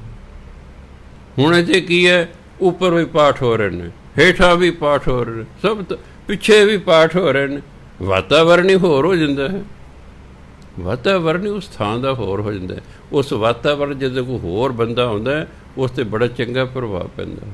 ਇਸ ਲਈ ਆਪ ਵੀ ਭਜਨ ਬੰਦਗੀ ਕਰੋ ਅਤੇ ਆਪਣੇ ਬੱਚਿਆਂ ਨੂੰ ਵੀ ਇਸ ਪਾਸੇ ਲਾਵੋ। ਦੂਜਾ ਕਹਿੰਦਾ, ਕਈ ਵਾਰੀ ਕੀ ਹੁੰਦਾ, ਜਦੋਂ ਬੰਦਾ ਅਮੀਰ ਹੁੰਦਾ ਬੜਾ ਖੁਸ਼ ਹੁੰਦਾ, ਜੇ ਕਿਤੇ ਗਰੀਬ ਹੋ ਜਾਏ ਬੜਾ ਦੁਖੀ ਹੁੰਦਾ। ਕਹਿੰਦਾ ਸੰਪੈ ਦੇਖਣਾ ਹਰਖੀ ਹੈ। ਸੰਪੈ ਹੁੰਦਾ ਧਨ ਦੌਲਤ, ਹਰਖੀ ਹੁੰਦਾ ਖੁਸ਼ੀ ਹੋਣਾ। ਧਨ ਦੌਲਤ ਨੂੰ ਵੇਖ ਕੇ ਬਹੁਤਾ ਖੁਸ਼ ਨਹੀਂ ਹੋਣਾ ਚਾਹੀਦਾ। ਵਿਪਤ ਦੇਖ ਨਾ ਰੋਏ, ਅਤੇ ਜੇ ਕੋਈ ਵਿਪਤਾ ਪੈ ਜਾਏ ਫਿਰ ਰੋਣਾ ਪਿੱਟਣਾ ਨਹੀਂ ਚਾਹੀਦਾ। ਕਿਉਂ? ਜਿਉਂ ਸੰਪੈ ਤਿਉਂ ਵਿਪਤ ਹੈ, ਬਿਧ ਨੇ ਰਚਿਆ ਸੋ ਹੋਏ। ਬਿਧ ਹੁੰਦਾ ਪਰਮਾਤਮਾ। ਕਹਿੰਦੇ ਪਰਮਾਤਮਾ ਨੇ ਜੋ ਰਚਿਆ ਵੀ ਤੈਨੂੰ ਅਮੀਰੀ ਮਿਲੇਗੀ, ਗਰੀਬੀ ਮਿਲੇਗੀ, ਕਹਿੰਦੇ ਹੋਣਾ ਤਾਂ ਉਸੇ ਤਰ੍ਹਾਂ ਹੀ। ਇਸ ਤਰ੍ਹਾਂ ਜਿਵੇਂ ਸੰਪੈ ਧਨ ਦੌਲਤ ਆਉਣ ਨਾਲ ਤਾਂ ਕਹਿੰਦੇ ਤੁਸੀਂ ਖੁਸ਼ ਹੁੰਦੇ ਹੋ, ਇਸੇ ਤਰ੍ਹਾਂ ਵਿਪਤਾ ਹੈ। ਜਿੱਥੇ ਖੁਸ਼ੀ ਹੈ ਉੱਥੇ ਗਮੀ ਜ਼ਰੂਰ ਹੋਵੇਗੀ, ਯਾਦ ਰੱਖਣਾ। ਜਿੱਥੇ ਅਮੀਰੀ ਹੈ ਉੱਥੇ ਕਦੇ ਗਰੀਬੀ ਹੋ ਸਕਦੀ ਹੈ। ਕਹਿੰਦੇ ਇਹ ਪਰਮਾਤਮਾ ਨੇ ਹੀ ਅਮੀਰੀ ਦਿੱਤੀ ਹੈ, ਅਤੇ ਜੇ ਕਦੇ ਗਰੀਬੀ ਹੈ ਤਾਂ ਪਰਮਾਤਮਾ ਨੇ ਹੀ ਗਰੀਬੀ ਦਿੱਤੀ ਹੈ। ਇਸ ਲਈ ਅਮੀਰੀ 'ਤੇ ਬਹੁਤਾ ਖੁਸ਼ ਨਹੀਂ ਹੋਣਾ ਅਤੇ ਗਰੀਬੀ 'ਤੇ ਬਹੁਤਾ ਦੁਖੀ ਨਹੀਂ ਹੋਣਾ, ਕਿਉਂਕਿ ਇਹ ਤਾਂ ਉਹਦੀ ਦਾਤ ਹੈ, ਉਹਨੇ ਦਿੱਤਾ ਹੋਇਆ। ਫਿਰ ਦੱਸਿਆ ਵੀ ਨਾਮ ਕਿਵੇਂ ਜਪਣਾ। ਅਗਲਾ ਪੁੱਛਦਾ ਰਹਿੰਦਾ ਸਾਧੂਆਂ ਸੰਤਾਂ ਮਨ ਵੀ ਨਾਮ ਕਿਵੇਂ ਜਪਣਾ ਚਾਹੀਦਾ ਜੀ। ਕਬੀਰ ਸਾਹਿਬ ਕਹਿੰਦੇ ਹਰ ਕਾ ਬਿਲੋਵ ਨਾ ਬਿਲੋਵੋ ਮੇਰੇ ਭਾਈ। ਬਿਲੋਵਨਾ, ਬਿਲੋਣਾ ਹੁੰਦਾ ਰਿੜਕਣਾ, ਹਿੰਦੀ ਦਾ ਸ਼ਬਦ। ਜਿਵੇਂ ਆਪਾਂ ਦੁੱਧ ਰਿੜਕਦੇ ਹਾਂ, ਛੋਟਿਆਂ ਹੁੰਦਿਆਂ ਦੁੱਧ ਕਾਫੀ ਹੋਣਾ, ਦਹੀਂ ਦੀ ਚਾਟੀ ਭਰੀ ਹੋਣੀ। ਬੇਬੇ ਨੇ ਕਹਿਣਾ ਪੁੱਤ ਦੁੱਧ ਰਿੜਕ ਦੇ। ਉਧਰ 7:05 'ਤੇ ਸਕੂਲ ਲੱਗਦਾ ਹੁੰਦਾ ਸੀ, ਤਿਆਰ ਹੋ ਕੇ ਸਕੂਲ ਵੀ ਜਾਣਾ, ਚਾਟੀ ਭਰੀ ਹੋਈ ਦਹੀਂ ਦੀ ਰਿੜਕਣੀ। ਫਿਰ ਬੱਚਾ ਕਾਹਲਾ ਪੈ ਜਾਂਦਾ, ਮੈਂ ਤੇਜ਼ ਤੇ ਰਿੜਕ ਲਓ। ਬੇਬੇ ਕਹਿੰਦੀ ਵੇ ਇੱਕ ਤਾਂ ਦਹੀਂ ਬਾਹਰ ਡੁੱਲ ਜਾਏਗਾ, ਛਿੱਟਾਂ ਪੈਣਗੀਆਂ ਤੇਰੇ ਕੱਪੜਿਆਂ 'ਤੇ, ਅਤੇ ਨਾਲੇ ਉੱਤੇ ਮੱਖਣ ਨਹੀਂ ਆਉਣਾ। ਮੈਂ ਕਿਹਾ ਕਿਉਂ ਨਹੀਂ ਆਉਣਾ? ਉਦੋਂ ਮੈਨੂੰ ਸਾਇੰਸ ਨਹੀਂ ਸੀ ਪਤਾ, ਛੋਟਾ ਸੀ। ਉਹ ਇਹ ਤਾਂ ਬਾਅਦ 'ਚ ਗਿਆਨ ਹੈ ਵੀ ਜਦੋਂ ਆਪਾਂ ਤੇਜ਼ 'ਤੇ ਰਗੜਦੇ ਹਾਂ ਤਾਂ ਉਹ ਗਰਮ ਹੋ ਜਾਂਦਾ। ਹੁਣ ਜਦੋਂ ਦਹੀਂ ਗਰਮ ਹੋ ਜਾਏਗਾ, ਠੀਕ ਹੈ ਕਿ ਨਹੀਂ, ਉਹ ਮੱਖਣ ਨਹੀਂ ਉੱਤੇ ਆਉਣਾ, ਉਹ ਪਿਘਲ ਜਾਣਾ ਵਿੱਚ ਹੀ ਗਰਮੀ ਨਾਲ। ਤਾਂ ਹੀ ਤੁਸੀਂ ਦੇਖਿਆ ਅੱਜ ਵੀ ਕੱਲ੍ਹ ਵੀ ਫਰਿੱਜ ਦਾ ਪਾਣੀ ਪਾਉਂਦੇ ਨੇ, ਉਦੋਂ ਕੋਰੇ ਘੜੇ ਦਾ ਪਾਉਂਦੇ ਹੁੰਦੇ ਸਨ। ਕਹਿੰਦੇ ਨਹੀਂ ਪੁੱਤ ਹੌਲੀ ਹੌਲੀ ਰਿੜਕੀਦਾ ਤਾਂ ਜੋ ਦਹੀਂ ਗਰਮ ਨਾ ਹੋਵੇ, ਉੱਤੇ ਮੱਖਣ ਆਵੇ। ਵੱਡੇ ਵਿੱਚ ਪਤਾ ਲੱਗ ਗਿਆ ਵੀ ਹਾਂ ਵਾਕਈ ਹੌਲੀ। ਅਤੇ ਕਬੀਰ ਸਾਹਿਬ ਵੀ ਸਮਝਾਉਂਦੇ ਕਿ ਜਦੋਂ ਆਪਾਂ ਨੇ ਜਿਵੇਂ ਦੁੱਧ ਰਿੜਕੀਦਾ, ਦਹੀਂ ਰਿੜਕੀਦਾ, ਹੌਲੀ ਹੌਲੀ ਰਿੜਕੀਦਾ, ਇਸ ਤਰ੍ਹਾਂ ਪਰਮਾਤਮਾ ਦਾ ਨਾਮ ਵੀ ਸਹਿਜ ਸੁਭਾਅ ਜਪਦੇ ਰਹਿਣ। ਕੋਈ ਵਾਹਿਗੁਰੂ ਵਾਹਿਗੁਰੂ ਵਾਹਿਗੁਰੂ ਵਾਹਿਗੁਰੂ ਵਾਹਿਗੁਰੂ ਵਾਹਿਗੁਰੂ ਇਸ ਤਰ੍ਹਾਂ ਕਰਨ ਦੀ ਲੋੜ ਨਹੀਂ, ਤੁਸੀਂ ਥੱਕ ਜਾਓਗੇ। ਸਾਨੂੰ ਤਾਂ ਹਰ ਵਕਤ ਹੀ ਪਰਮਾਤਮਾ ਦਾ ਨਾਮ ਲੈਣ ਦਾ ਹੁਕਮ ਹੈ ਸਿੱਖ ਨੂੰ। ਅਤੇ ਜੇ ਤੇਜ਼ ਕਰੇਗਾ 10-15 ਮਿੰਟ ਥੱਕ ਜਾਏਗਾ, ਕੋਈ ਨਹੀਂ ਗੱਲ ਬਣਨੀ। ਹਰ ਕਾ ਬਿਲੋਵ ਨਾ ਬਿਲੋਵੋ ਮੇਰੇ ਭਾਈ।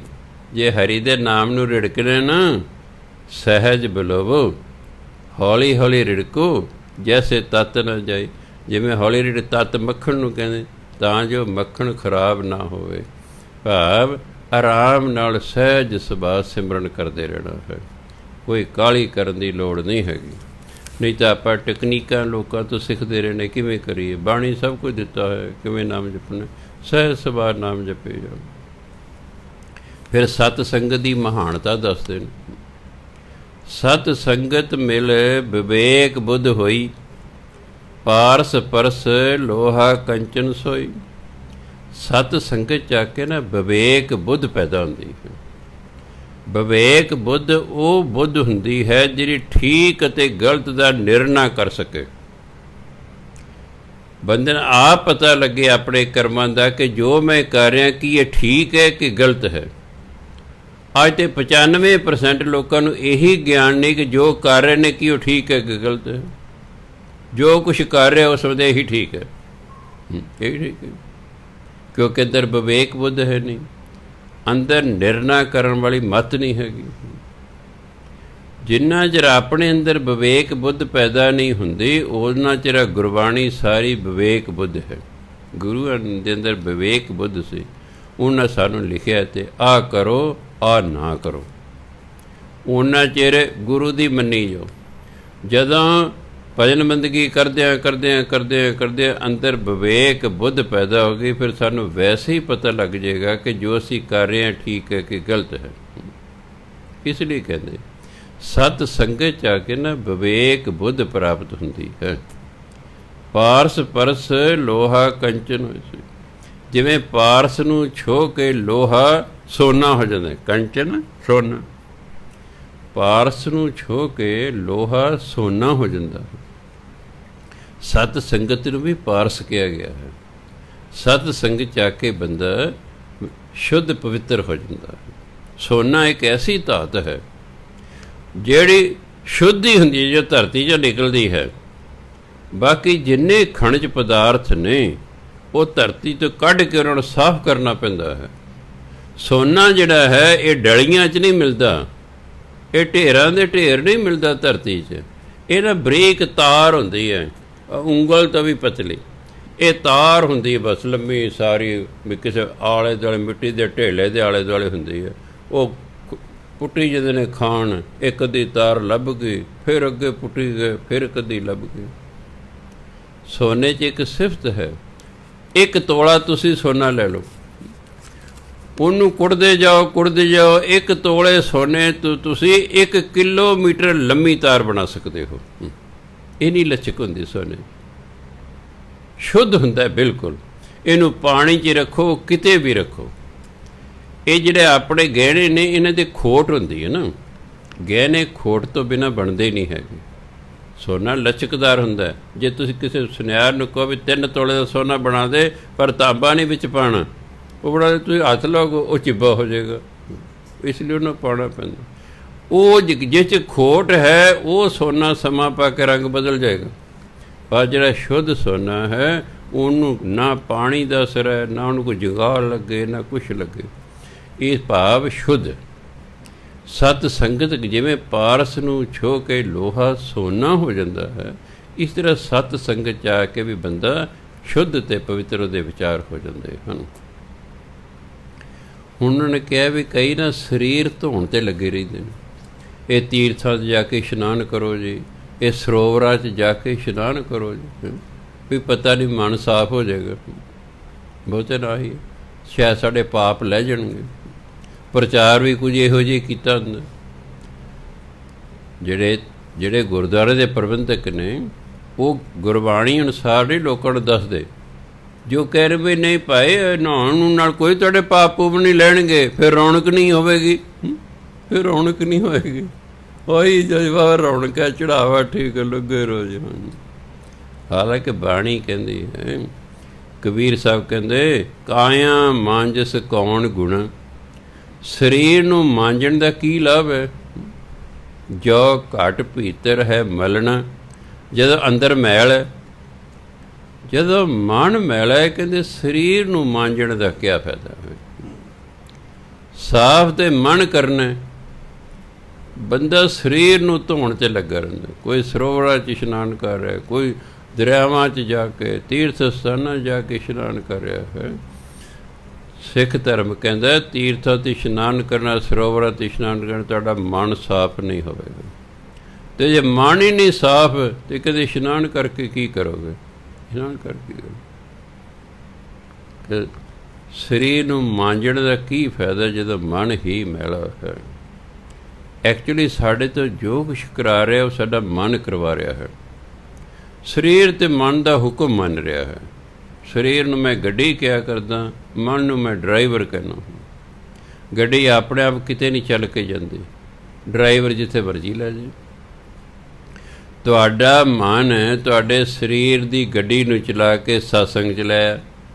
ਕਈਆਂ ਦਾ ਮਨ ਸਰੀਰ ਦੀ ਗੱਡੀ ਨੂੰ ਚਲਾ ਕੇ ਠੇਕੇ ਲੈ ਗਿਆ। ਹੁਣ ਉੱਥੇ ਵੀ ਆਹੀ ਸਮੇਂ ਸਾਡੇ ਇੰਨਾ ਚਾਨਣ ਨਹੀਂ ਜਿੰਨਾ ਠੇਕੇ 'ਚ ਚਾਨਣ ਹੁੰਦਾ। ਦੂਰੋਂ ਚਾਹੇ ਬੋਤਲਾਂ ਦੇ ਤੁਸੀਂ ਨਾਮ ਪਾ ਲਓ ਕਿਹੜੇ ਪ੍ਰਕਾਰ ਦੀ ਪਈ ਉੱਥੇ, ਇੰਨਾ ਚਾਨਣ ਉਹਨਾਂ ਨੇ ਕੀਤਾ ਹੁੰਦਾ। ਪਰ ਜਿਹੜਾ ਮਨ ਹੈ ਅਸਲ ਵਿੱਚ ਜੇ ਇਹ ਮੈਲਾ ਹੈ ਤਾਂ ਇਹਨੇ ਸਾਡੇ ਤੋਂ ਚੰਗੇ ਕੰਮ ਕਰਾਉਣੇ ਹੀ ਨਹੀਂ। ਤਾਂ ਸਾਫ਼ ਤਾਂ ਮਨ ਕਰਨਾ, ਅਤੇ ਮਨ ਪਰਮਾਤਮਾ ਦੇ ਨਾਮ ਤੋਂ ਬਿਨਾਂ ਸਾਫ਼ ਨਹੀਂ ਹੁੰਦਾ। ਕਹਿੰਦੇ ਸਰੀਰ ਨੂੰ ਨਿਰਾ ਮਾਂਜ ਕੇ ਕੀ ਕਰੋਗੇ? ਬਹੁ ਪਰਪੰਚ ਕਰ ਪਰ ਧਨ ਲਿਆਵੇ।